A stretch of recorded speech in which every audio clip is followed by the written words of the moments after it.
While they debated her role, practical problems arose. The Ice Maiden's freezer was faulty. Fungi started growing on her body, and the tattoos were fading. It meant another journey.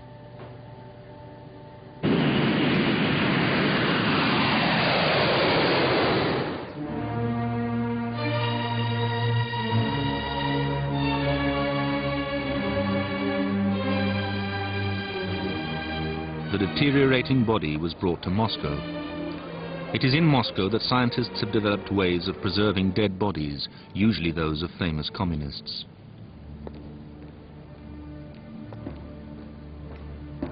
Now, similar techniques have been applied to the Ice Maiden. The Russian approach is to soak the body in a cocktail of chemicals to permanently fix it. It can then be displayed in a museum.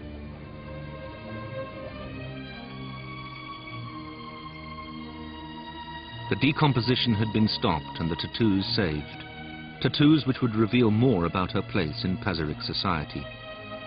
Natalia believes the Ice Maiden had a mystical role, and that evidence for this could come from studying the mysterious symbolism of the tattoos.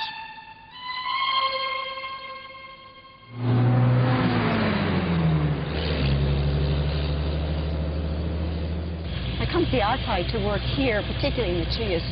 I'm very interested in the archaeology and the art history, really, the art of the people of the Bronze Age and of Pazyryk culture. And this is really one of the richest areas in all of Central Asia.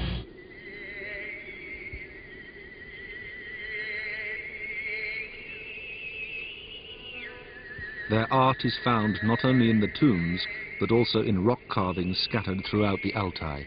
The Ice Maiden's discovery is very important. We find in it beautiful objects, finest quality, quality that will help us understand the technologies of those periods, ideas of trade, and most importantly for me perhaps is the way in which the people of the Pazyryk period, the Ice Maiden in particular, used the natural materials around her to give an artistic expression to her life.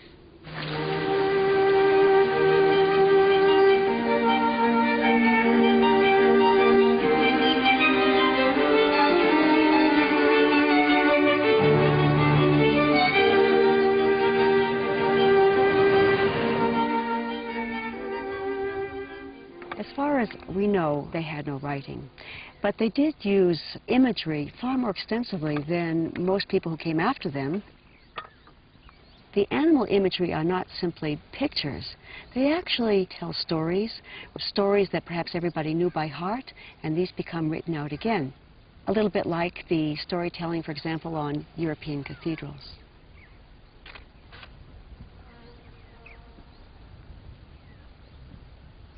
The main carved images are deer, male and female.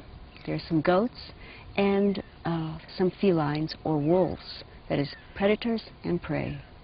The antlers you can see here, they're very long and elegant, like waves, with these great curls over here. What we have here is a desire to exaggerate what was apparently a very important part of the animal.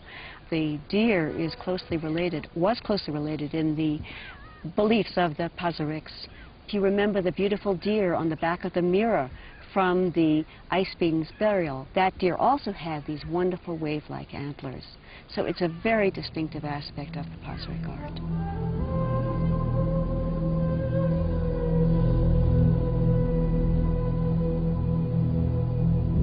The deer was the most common image.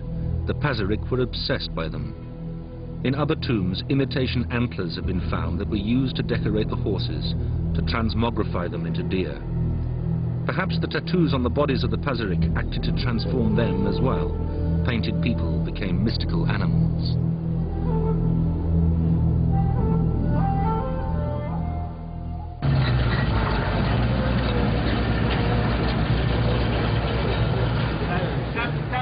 The Ice Maiden herself has finally been returned to Siberia from Moscow.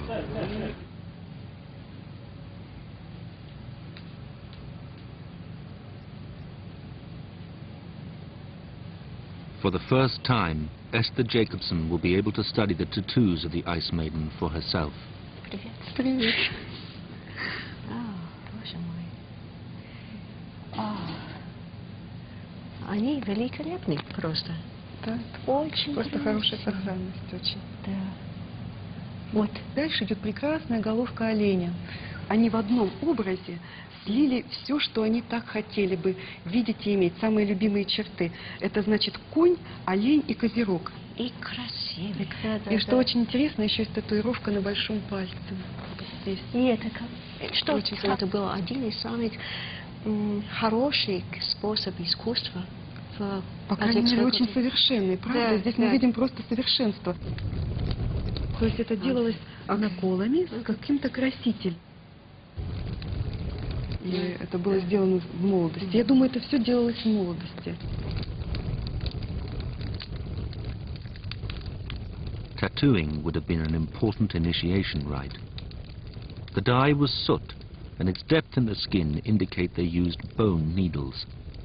The fantastic creatures were myths passed down the generations. It's quite moving to see the tattoos for the first time and to see them with Natalia here. It's moving because they really are very beautiful tattoos, and they bring the woman very much to life as something, as a person who was decorated very beautifully with extraordinary artistry, as Natalia has said. On the other hand, it's difficult for me to see them too, because she was meant to be left in peace. And so I have to somehow come to terms with that.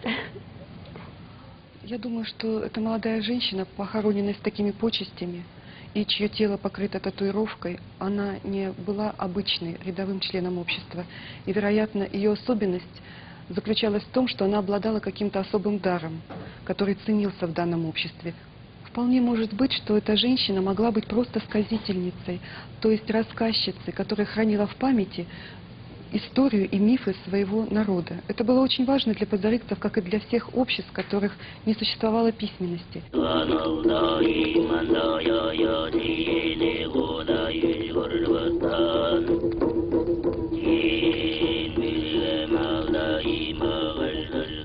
The bards and storytellers who recite the Altai epics have a long history in the region. Just as with the Pazyryk, they hold an important position in Altai society.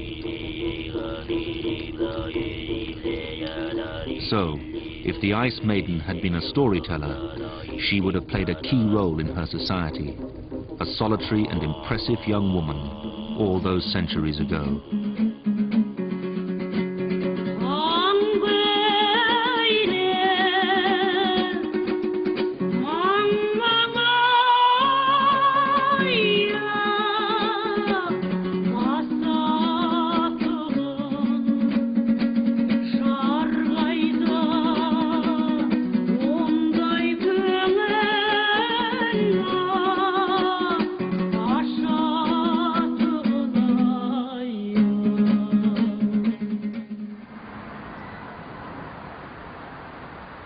A mystery still remained, her racial origin.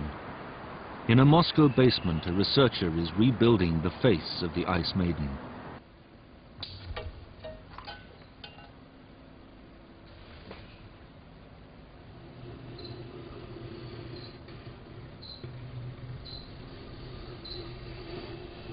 Tanya Baluyeva uses the skull as the basis for her reconstruction.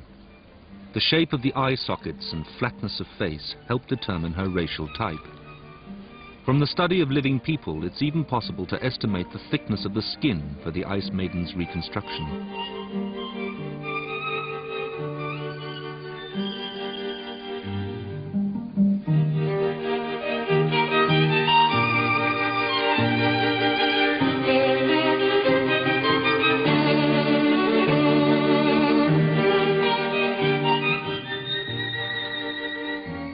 Безусловно, можно говорить четко и определенно, что это яркий представитель европеоидной расы. И никаких, в общем-то, монголоидных черт эта дама не носила.